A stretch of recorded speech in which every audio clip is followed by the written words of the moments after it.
నమస్తే, welcome to 1TV news.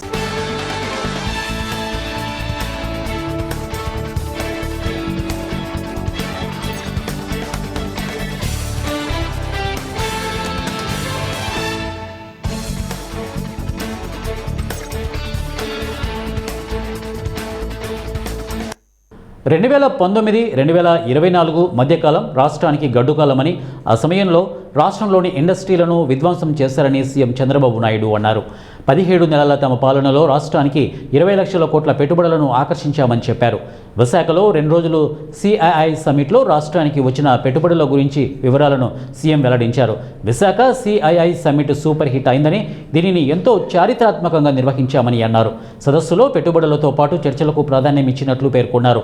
4,975 మంది ఈ సమ్మిట్లో భాగస్వామ్యం అయ్యారని, 630 మంది విదేశీ ప్రతినిధులు వచ్చారని సీఎం తెలిపారు.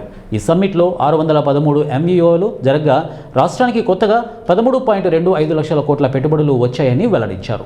వీటి ద్వారా రాష్ట్రంలో 16.31 లక్షల మందికి ఉపాధి అవకాశాలు కలగనున్నాయని చెప్పారు. ఈవెంట్ జయప్రదించడానికి ముందుకు పోయారు. అందులో ఇంటర్నేషనల్ డెలిగేట్స్ చూస్తే 640 వచ్చారు. Some people are asking me, what about other states? It is a cooperative, competitive federalism. Everybody. And also they will discuss, they will know what is happening, latest developments globally, they have to debate, discuss and takeaways, they have to follow. This is the concept. Academic institutions పెట్టాం, mentoring పెట్టాం, mentors తీసుకొచ్చి పెడుతున్నాం, venture capital పెట్టాం, బ్యాంకర్స్ని పెట్టాలి. అదే మనకు out of box thinking. దాన్ని మనం ఇన్నోవేషన్ తీసుకోగలిగితే, అవి దానికి సొల్యూషన్ కరెక్ట్ అయితే, అక్కడి నుంచి ఇప్పుడు ఇది కాకుండా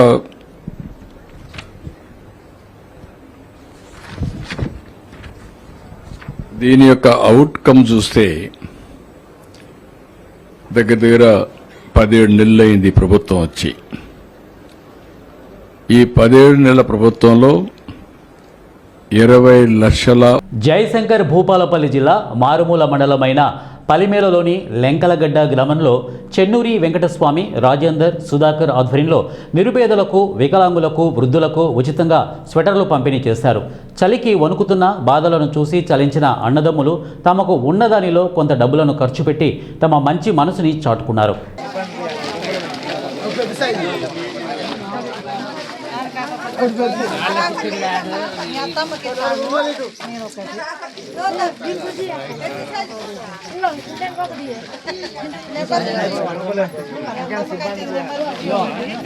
రంగారెడ్డి జిల్లా పెద్దాంబర్పేట మున్సిపాలిటీ కుంట్లూరులోని పల్లవి ఇంజనీరింగ్ కాలేజీలో ఈక్వాలిటీ కప్ వాలీబాల్ టోర్నమెంట్ ముగింపు వేడుకలు ఘనంగా నిర్వహించారు.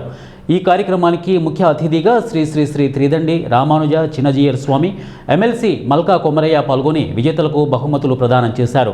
ఈ సందర్భంగా చిన్నజీయర్ స్వామి మాట్లాడుతూ, క్రీడ అనేది ప్రతి ఒక్కరికి ఉల్లాసాన్ని, ఉత్సాహాన్ని, వారి యొక్క క్రీడా స్ఫూర్తి బయటికి వస్తోందని అన్నారు. వీటితో పాటు మన సంస్కృతి సాంప్రదాయాలను ప్రతి ఒక్కరూ పాటించాలని, యువత క్రీడల్లో దేశం యొక్క పేరును, రాష్ట్ర కీర్తిని ప్రపంచవ్యాప్తంగా నిలబెట్టాలని అన్నారు. చదివే కాకుండా క్రీడల్లో కూడా రాణించి భవిష్యత్తు తరాలకు స్ఫూర్తి నింపాలని అన్నారు. క్రీడల్లో గెలిచిన క్రీడాకారులకు బహుమతి ప్రదానం చేశారు. ఈ కార్యక్రమంలో వివిధ ఇంజనీరింగ్ కళాశాల విద్యార్థులు పాల్గొన్నారు. At the outset, we offer Mangalasasanams to Sriman Komarayya Garu for his attitude in promoting good education, holistic education, and of course the first school in very short span of time he took the education to its leaps and bounds. Mangalasasanams to you. So he wants to make by promoting wonderful games among not only within their institutions but also with different colleges. Together he wants to promote it. So we liked the concept of Sriman Komarayya Garu And of course, he himself is a nice devotee. Education never flourishes without devotion. Devotion to God and devotion towards that education. Sriman Komarai Garu possesses all these three types of devotion which he is showing in his actions, and we bless him to grow still more and more. Today engineering కాలేజీలో equality పేరు మీద volleyball all engineering college సిటీలో ఉన్న college అన్నిటికి ఒక 52 teams వచ్చాయి. దానికి Shri GR స్వామి గారు చీఫ్ గెస్ట్ గా వచ్చి ప్రైజ్ డిస్ట్రిబ్యూషన్, తర్వాత వారు ప్రసంగం చేశారు. మన మంచి మెసేజ్ ఇచ్చారు స్టూడెంట్స్ అందరికి, టీచర్స్ కి. కాబట్టి ఈ గేమ్స్ ఆడడం వల్ల ఎట్లయితే అందరికి మనకు ఒక ఎక్సర్సైజ్ తో సహా కోఆర్డినేషన్, కోఆపరేషన్, తర్వాత విన్నింగ్, లూజింగ్ మన గేమ్ తో తెలుస్తుంది. కాబట్టి పిల్లలందరికీ కూడా ఒక మంచి అలవాటు, గేమ్స్ ఆడే స్టూడెంట్స్ మంచిగా చదువుతారు ఎడ్యుకేషన్ గా, ప్లస్ వారికి ఫిజికల్ ఫిట్నెస్ ఉంటుంది. మంచి ఒక ఆల్రౌండర్ కావడానికి స్పోర్ట్స్ చాలా యూస్ఫుల్ అవుతుంది. దానికి మా పల్లవి స్కూల్స్ కానీ డిపిఎస్ స్కూల్స్ అన్నిట్లో కూడా ఎడ్యుకేషన్తో ఆల్రౌండ్ డెవలప్మెంట్, దానికి ఇండోర్ గేమ్స్, అవుట్డోర్ గేమ్స్ అన్ని ఇప్పుడు ఈక్వల్గా చూస్తాము. అందులో మన జీరస్వామి ట్రస్ట్ తోని ఈ గేమ్ ఇక్కడ మన పల్లవి గ్రూప్, తర్వాత జిఆర్ ట్రస్ట్ కలిపి ఈ గేమ్స్ కండక్ట్ చేయాలి. ఇటువంటి గేమ్స్ మేము కంటిన్యూగా చేస్తూ ఉంటాము. పల్లవి స్కూల్స్ లో అన్నిలో ఆల్వేస్ స్పోర్ట్స్ ఉంటుంది. అన్నమయ్య జిల్లా కలికిరి సిఐ అనిల్ కుమార్ ఇచ్చిన సమాచారం మేరకు పట్టణానికి చెందిన అబూబకర్ మొబైల్ షాపు నిర్వహిస్తుండేవాడు. తమ పాప పుట్టినరోజు సందర్భంగా సెల్ షాపులో పనిచేసే స్నేహితులకు పార్టీ ఇవ్వాలనే ఉద్దేశంతో కలికిరి నుండి అబూబకర్, బబ్లు, అహ్మద్, నరేష్, వినీత్ స్నేహితులు రాయచోటికి వెళ్లి మద్యం సేవించి కలికిరికి చేరుకున్నారు. దాంతో పట్టణంలోని 4 రోడ్ల కూడలిలో ఇద్దరికి డ్రాప్ చేశాడు. సత్యాపురం బీకాం కాలేజ్ దగ్గర వినీత్ అనే యువకుడికి డ్రాప్ చేశాడు. అదే క్రమంలో మరో స్నేహితుడిని పీలేరు రోడ్లో తిమ్మారెడ్డిపల్లెలో డ్రాప్ చేసి తిరుగు ప్రయాణంలో రోడ్డుపై ఉన్న వినీత్ను మద్యం మత్తులో వేగంగా ఢీకొనడంతో వినీత్ అక్కడికక్కడే మృతి చెందాడు. 4 రోడ్ల కూడలిలో వదిలిన స్నేహితులను మళ్లీ కారులో పిలుచుకొని ప్రమాదం జరిగిన చోటుకు రావడంతో వినీత్ మృతి చెందాడని గమనించి ఎవరికి తెలియకుండా కారును దాచిపెట్టి ఇంటికి వెళ్లిపోవడంతో స్థానికులు పోలీసులకు సమాచారం ఇచ్చారు. పోలీసులు విచారణ చేపట్టే క్రమంలో మృతుడు వినీత్ బంధువులు పోలీస్ స్టేషన్ దగ్గరికి చేరుకొని చంపాలనే ఉద్దేశంతోనే హత్య చేసి ప్రమాదంగా చిత్రీకరిస్తున్నారని ఆరోపిస్తూ పోలీస్ స్టేషన్ దగ్గర ధర్నా చేశారు. దాంతో పోలీస్ స్టేషన్ దగ్గర ఉద్రిక్తత నెలకొంది. అన్ని కోణాల్లో దర్యాప్తు చేపట్టి నేరస్తులకు శిక్షిస్తామని పోలీసులు హామీ ఇవ్వడంతో వివాదం సద్దుమణిగింది. ఇప్పుడు ఆటోలు కూడా జరగలేదు.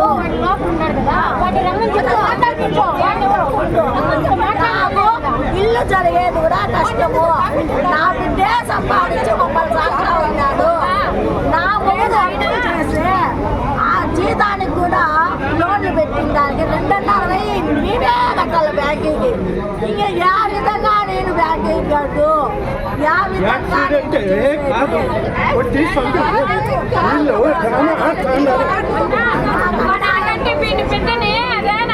తలుపు తడితే మాకు తెలిసినప్పుడు ఏమి చేసినారు.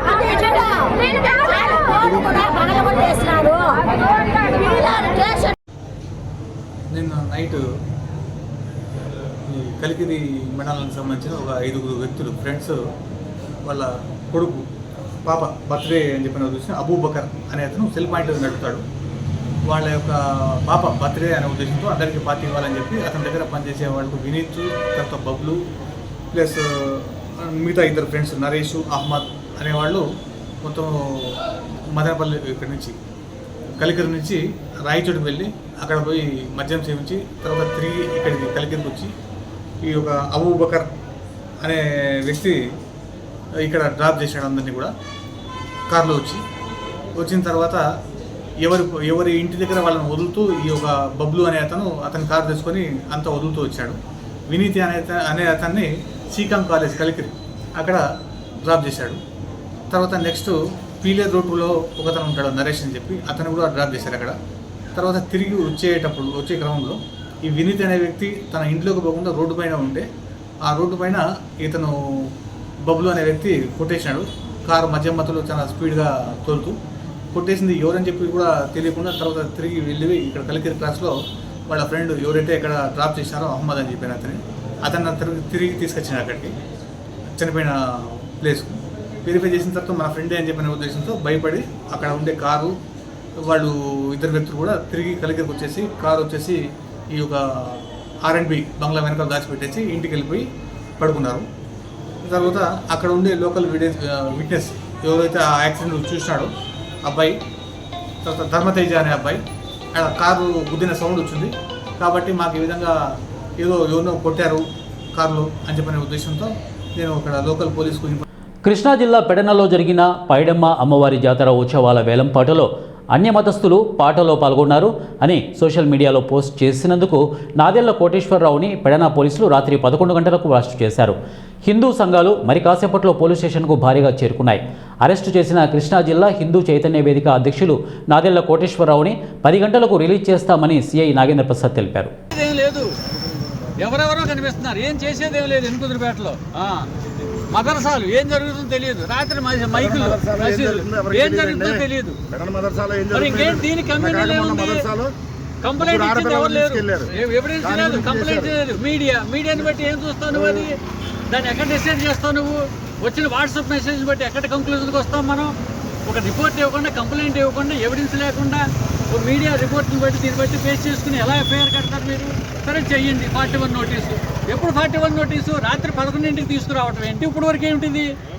దీనివల్ల హిందూ సంఘాలు ఏం చేస్తారని క్వశ్చన్ చేస్తే అట్లా హిందూ బంధువులు మిగతా వాళ్ళందరూ ఎలా భయపడరా దీని గురించి? కొన్ని కంప్లైంట్ ఇస్తే చేయండి దాని గురించి. ఎందుకు అన్నెసరీగా రప్చర్ చేయటం తింటే ఇంతసేపు ఇంత టైమా? రాత్రి 11ంటికి తీసుకురావాల్సిన అవసరం ఏముంది? తీసుకుని అర్ధరాత్రి కూడా తీసుకురావాలా? తీసుకొని స్టేషన్లో కూర్చోబెడతారా? వైలేషన్ లా అంతే, అంటే ఫండమెంటల్ రైట్ అంతే, మన కాన్స్టిట్యూషనల్ రైట్ అంతే. అది వ్యక్తి స్వేచ్ఛకి భంగం కలిగించడం తప్పించి ఏమీ లేదు. ఇందుకు లేదు. దీన్ని ఖచ్చితంగా ఇంకా 1 అవర్లో అన్నారు 41 నోటీస్, 3RPC నోటీస్ ఇచ్చి. అది చూద్దాం. 1 అవర్ తర్వాత మాత్రం ఖచ్చితంగా మా రైట్ని మేము ప్రొటెక్ట్ చేసుకుంటాం. అంతవరకు. అందరికీ నమస్కారం అండి. రాత్రి 11 గంటల సమయంలో పోలీసులు వచ్చి నా భర్త నాదెళ్ల కోటేశ్వరరావు గారిని స్టేషన్కి తీసుకెళ్ళడం జరిగిందంటండి. నాకు కూడా ఈ విషయం పొద్దునే తెలిసింది. నైట్ అవుట్ చేయాలి, ఆల్బమ్స్ వర్క్ ఉందని కూర్చున్నారండి. వర్క్ చేస్తున్నారు. ఇంట్లో ఆపరేషన్ చేయించుకున్న మనిషి ఉంది. 6 రోజులైంది ఆపరేషన్ చేయించుకుని. డిస్టర్బ్ చేయకూడదని మళ్ళీ కాలింగ్ బెల్ కొడితే వాళ్ళు లెగుస్తారని తలుపు దగ్గరికి వేసి నువ్వు పడుకోమని వర్క్ చేసుకుంటూ కూర్చున్న ఆయన్ని స్టేషన్ నుంచి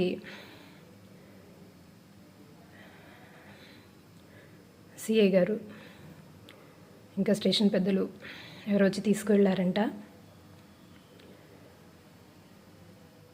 ఇంట్లో వాళ్ళకు కూడా చెప్పకుండా తీసుకువెళ్ళటం అనేది మరి ఎంతవరకు కరెక్టో నాకు తెలియదండి. అది కూడా ఒక రూల్ ఏమో తెలియదండి. అలా ఎవరికి చెప్పకుండా అర్ధరాత్రులు ఇంటికి వస్తే దొంగలు వస్తారేమో అనుకునేదాన్ని నిన్నటి వరకు. పోలీసులు కూడా వస్తారని రాత్రి తెలిసింది. ఏదో మెసేజ్ పెట్టారంటండి, ఢిల్లీలో జరిగింది మన గల్లీలో కూడా జరుగుతుంది అని మెసేజ్ పెట్టారంట.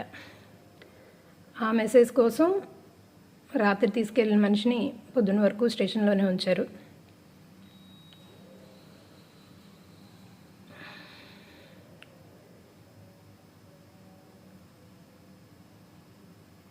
ఎంతవరకు ఇది కరెక్ట్ అనేది నాకు అర్థం కావట్లేదండి. మెసేజ్లో ఏమన్నా పొరపాటు ఉంటే ఎక్స్ప్లెనేషన్ అడగండి, ఆ ఎక్స్ప్లెనేషన్ నచ్చకపోతే అప్పుడు దానికి సంబంధించిన ప్రొసీడింగ్స్ ఏవో పోలీస్ శాఖకు ఉంటాయి కదా, అవి ప్రొసీడ్ అవ్వండి. దొంగతనంగా ఎందుకు, అర్ధరాత్రులు ఎందుకు? మా ఇంటి మీద 300 మంది వచ్చి దాడి చేస్తే ఇప్పటివరకు దిక్కులేదు. ఆ కేసు ఏమైందో తెలీదు, అది నడుస్తుంది, మేము పోయే వరకు నడుస్తుంది.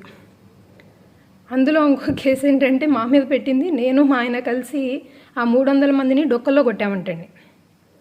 అసలు పోలీసులో కేసు తీసుకోవడానికి ఏమీ ప్రూఫ్లు, మినిమం ప్రూఫ్లు ఇవి కూడా అక్కర్లేదండి. అలా తీసేసుకుని ఎఫ్ఐఆర్ రాసేస్తారా?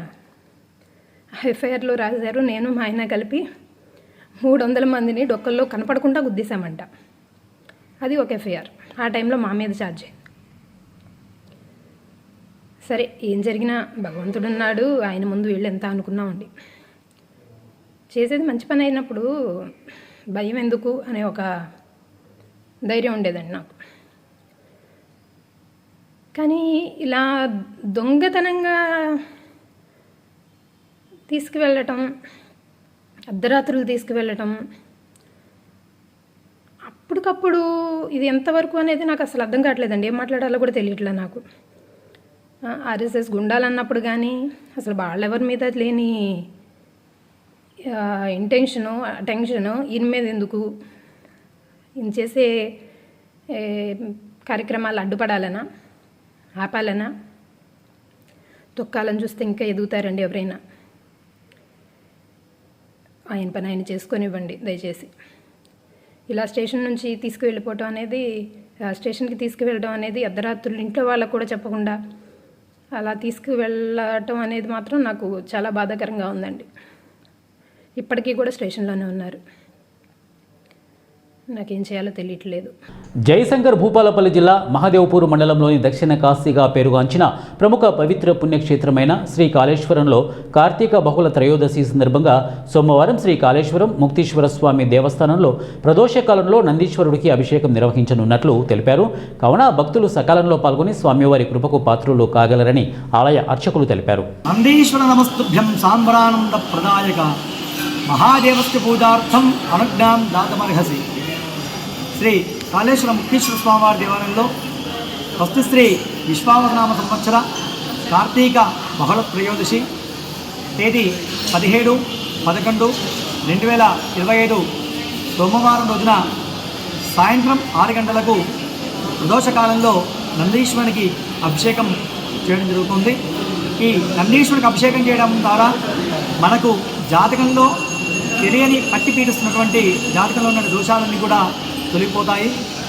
అందువలన మనకు జాతకంలో ఎప్పటికీ కూడా మనకు తెలియకుండా దీర్ఘకాలికంగా ఉన్నటువంటి పట్టి పీడిస్తున్నటువంటి జాతక దోషాలన్నీ తొలగిపోవడానికి నందీశ్వరుని అభిషేకం చేయడం చాలా విశేషం. అందులో భాగంగా ఈ సోమవారం రోజున బహుళ త్రయోదశి సాయంకాలం ప్రదోషకాలంలో ఈ నందీశ్వరునికి అభిషేకం చేయడం జరుగుతుంది. కావున ఈ కార్యక్రమంలో భక్తులందరూ కూడా విచ్చేసి ఈ కార్యక్రమాన్ని వీక్షించి తమ జాతకంలో ఉన్నటువంటి దోషాలన్నీ కూడా తొలగిపోవడానికి ఈ అభిషేక కార్యక్రమాన్ని వీక్షించి ఆ నందీశ్వరుని కృప వలన ఆయురారోగ్య ఐశ్వర్యాలతో, భోగభాగ్యాలతో, అష్టైశ్వర్యాలతో ఉండాలని మనస్ఫూర్తిగా కాళేశ్వర ముక్తీశ్వర స్వామిని నందీశ్వరుని కూడా వేడుకుంటూ ఈ అభిషేక కార్యక్రమం చేయడం జరుగుతుంది. కావున భక్తులందరూ కూడా ఈ కార్యక్రమంలో పాల్గొని ఈ కార్యక్రమాన్ని వీక్షించి స్వామివారి కృపకు పాత్ర కావాల్సిందిగా కోరుచున్నాం. ఉమ్మడి పశ్చిమ గోదావరి జిల్లా దెందులూరు నియోజకవర్గం ఏలూరు రూరల్ మండలంలో పరిధిలోని గుడివాకలంక గ్రామ పంచాయతీలో స్వచ్ఛత సేవా వక్షోత్సవాలు అత్యంత వైభవంగా ఉత్సాహంగా జరిగాయి. ఈ కార్యక్రమం కేవలం ఒకరోజు చర్యగా కాకుండా ప్రతి పౌరుడిలో శుభ్రత మరియు పరిశుభ్రత పట్ల శాశ్వతమైన బాధ్యతను పెంపొందించే లక్ష్యంతో నిర్వహించారు. గ్రామంలో ఆరోగ్యకరమైన వాతావరణాన్ని సృష్టించాలంటే మన చుట్టూ ఉన్న ప్రాంతాన్ని ఇల్లు, వీధి, పల్లె, పాఠశాల అనే తేడా లేకుండా ప్రతి చోట పరిశుభ్రంగా ఉంచాల్సిన అవసరం ఉందని నాయకులు మరియు అధికారులు నొక్కి చెప్పారు. జిల్లా పరిషత్ సీఈఓ శ్రీహరి మాట్లాడుతూ, పరిశుభ్రత అనేది దేవుడితో సమానం. కేవలం మన ఇంటిని శుభ్రం చేసుకుంటే సరిపోదు, మన చుట్టూ ఉన్న పరిసరాలను కూడా శుభ్రంగా ఉంచుకోవాలి. గుడివాకలంక గ్రామ ప్రజలందరూ సహకరించి ప్లాస్టిక్ రహిత గ్రామాన్ని నిర్మించడానికి కృషి చేయాలి. తడి చెత్త, పొడి చెత్తను వేరు చేసి పారిశుద్ధ్య కార్మికులకు సహకరించడం మన సామాజిక బాధ్యత అన్నారు. ప్రకాశం జిల్లా దర్శి నారాయణ స్కూల్ నందు స్టూడెంట్స్ లెగ్ కాన్ఫరెన్స్ను ఘనంగా నిర్వహించారు. ఈ సందర్భంగా నారాయణ స్కూల్ ప్రిన్సిపల్ అంజిరెడ్డి మాట్లాడుతూ పిల్లల్లోని రీడింగ్ నాలెడ్జ్, ఐడెంటిఫికేషన్ నాలెడ్జ్ వంటి టాలెంట్ను బయటకు తీసేందుకు నిర్వహించామని తెలిపారు. ఈ కార్యక్రమానికి ముఖ్య అతిథిగా నారాయణ విద్యా సంస్థలు సెంట్రల్ ఆఫీస్ నుంచి ఆరాభి మేడం, అలాగే ఏజీఎం పెద్దిరెడ్డి, డాక్టర్ విక్రమ్ సింహారెడ్డి, విద్యార్థుల తల్లిదండ్రులు పాల్గొన్నారు. బిఎస్ఎన్ఎల్ వినియోగదారులకు మెరుగైన నెట్వర్క్ వ్యవస్థను పటిష్టపరిచి నాణ్యమైన సేవలను అందించాలని ప్రెస్ క్లబ్ అధ్యక్షులు కొత్తూరు సత్యనారాయణ గుప్తా డిమాండ్ చేశారు. శనివారం ఆయన కేంద్ర సమాచార మరియు టెలికమ్యూనికేషన్ మంత్రికి లేఖ పంపించారు. ఈ సందర్భంగా ఆయన మాట్లాడుతూ చాలా సంవత్సరాలుగా బిఎస్ఎన్ఎల్ వినియోగదారులు ఎదుర్కొంటున్న నెట్వర్క్ సమస్యలను మెరుగుపరచాలని ఆయన లేఖలో పేర్కొన్నారు. బిఎస్ఎన్ఎల్ నెట్వర్క్లోని లోపాల వల్ల మాట్లాడే సమయంలో ఎదుటి వ్యక్తికి స్పష్టంగా వినిపించడం లేదని, కొన్ని సందర్భాలలో కాల్ డ్రాప్స్ తరచుగా సంభవిస్తున్నాయని, ఇటువంటి సమస్యలను వినియోగదారులకు పెద్ద అసౌకర్యంగా ఉందని ఆయన తెలిపారు. ప్రైవేటు నెట్వర్క్లు సరైన సేవలను అందిస్తున్నప్పటికీ బిఎస్ఎన్ఎల్ వినియోగదారులు ఇంకా సమస్యలను ఎదుర్కొంటున్నారని ఆయన ఆవేదన వ్యక్తం చేశారు. చాలామంది తమ ప్రెస్ క్లబ్ డిస్ట్రిక్ట్ తీసుకొని వచ్చారని, దీనిని పరిష్కరించాలని ఆయన కోరినట్లు తెలిపారు. బిఎస్ఎన్ఎల్ నెట్వర్క్ సేవలను మెరుగుపరచడానికి తగిన చర్యలు తీసుకోవాలని, అదేవిధంగా బిఎస్ఎన్ఎల్ను కొనసాగించాలనుకుంటున్న వినియోగదారులకు మంచి నిరంతర సేవలు అందించేందుకు కృషి చేయాలని ఆయన కోరినట్లు ఆయన తెలిపారు. చాలామంది సమస్యలు ఎదుర్కొంటున్న వేరే నెట్వర్క్కు వెళ్లేందుకు ఇష్టపడడం లేదని, ప్రభుత్వ రంగ సంస్థను కాపాడుకోవడం తమ బాధ్యత అని వినియోగదారులకు చెప్పడం చాలా సంతోషాన్ని కలిగిస్తోందని ఆయన తెలిపారు. కేంద్ర ప్రభుత్వానికి టెలికమ్యూనికేషన్ మంత్రి గారికి ఈరోజు ఒక లేఖ రాయడం జరిగింది. ఇప్పుడు బిఎస్ఎన్ఎల్ సబ్స్క్రైబర్స్ కొన్ని సంవత్సరాల నుంచి నడుపుతుంటారు. మరి అటువంటి బిఎస్ఎన్ఎల్ సంస్థ నుంచి ఎన్నో ప్రైవేట్ నెట్వర్క్లు మంచి మెరుగైన సేవలు అందిస్తూ ఉంది. మరి ప్రెస్ క్లబ్ కార్యాలయానికి కేంద్ర కమ్యూనికేషన్ మంత్రి గారికి ఈరోజు లేఖ రాయడం జరిగింది. బిఎస్ఎన్ఎల్ వినియోగదారులు చాలా నెలలుగా, అంటే ఒక సంవత్సరాలని చెప్పాలి, చాలా ఇబ్బందులు పడుతున్నారు.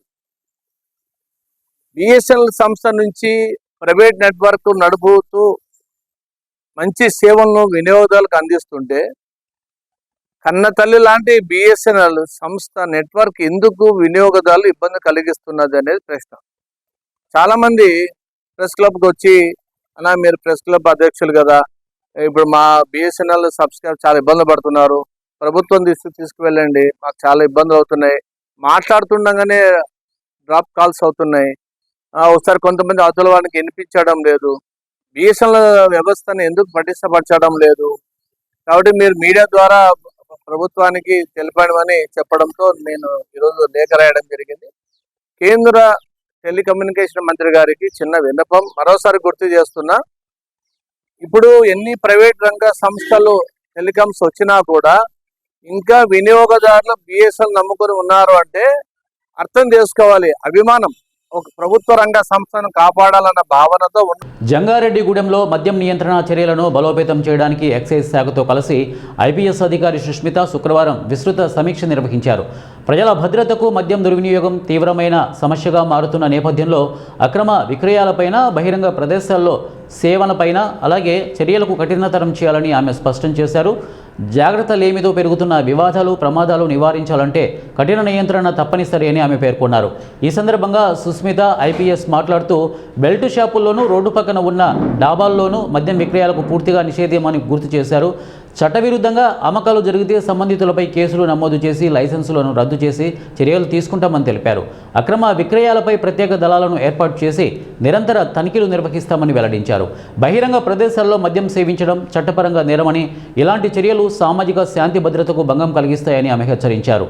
పార్కులు, వీధులు, రహదారుల వద్ద మద్యం సేవించిన వారిపై ఎలాంటి రాయితీ లేకుండా ఉక్కుపాదం మోపుతామని సూచించారు. ప్రజలు కూడా ఇలాంటి అక్రమ కార్యకలాపాలను గుర్తిస్తే వెంటనే ఎక్సైజ్ శాఖకు సమాచారం అందించాలని ఆమె కోరారు. సమీక్ష సమావేశంలో Chintalapudi excise CI Ashok, SI Abdul Khaleel, brandy షాపుల లైసెన్స్ యజమానులు తదితరులు పాల్గొన్నారు. మద్యపానం నియంత్రణకు సమాజం మొత్తం సహకరించాల్సిన అవసరం ఉందని అధికారులు పేర్కొన్నారు. నియమ నిబంధనలు పాటిస్తేనే ప్రాంతంలో సురక్షిత వాతావరణం నెలకొంటుందని వారన్నారు. ఇక్కడ నుంచి మాక్సిమం క్రైమ్స్ హ్యాచ్ అవుతుంది. అది మీరు చూసుకోండి. యువర్ లైసెన్స్ కి మీకు టర్మ్స్ అండ్ కండిషన్స్ ఉంది, అది స్ట్రిక్ట్ గా కంప్లై చేయండి. అండ్ ఈ దాబాస్ ఉంది, దాబాస్ అండ్ ఈ బెల్ట్ షాప్స్ ఇలాగే వితౌట్ పర్మిషన్ ఇల్లీగల్ గా లిక్కర్ సెల్ చేసిన don't allow this. I'm fighting that in dhabas after timings. అక్కడ లిక్కర్ కన్సంప్షన్ చేసుకున్నారంటే దే ఆర్ అక్కడికి ఎవరు సప్లై చేసుకున్నారు, అలాగే huge quantities that is going from wine shops అంటే it is very bad. I already noticed. ఈ ఒక్కసారి I am giving only warnings to all of you. Next time I won't give warnings. అది ముందే I am చెప్తున్నాను. If I notice anything, immediately I will start filing FIRs. Appropriate action will be taken immediately. I won't call for this warnings instructions again. If it is proper, I would not have called you so soon. Only because I noticed recently, I am calling you, everyone. ఇది మీరు చూసుకోండి, తప్పు జరగట్లేదు అలా కాదు. మీరు చేసుకున్నారు, మీరు మంచి పని చేసుకున్నారు, బట్ మీ దగ్గర వర్క్ చేసుకున్న వాళ్ళు ఉన్నారు కదా, వాళ్ళు కూడా మీరు కంట్రోల్లో ఉండాలి. They are not in your control. మాకు వీ డోంట్ నో, మాకు తెలీదు, they are doing on their own. అలా you should not come to me tomorrow. అందుకోసం ఇప్పుడే చెప్తున్నాను, కీప్ ఆల్ యువర్. ఇవి బులెటిన్ అప్డేట్స్. నెక్స్ట్ బులెటిన్లో కలుద్దాం. Until then keep watching 1 TV news. ప్రతిక్షణం ప్రజల పక్షం.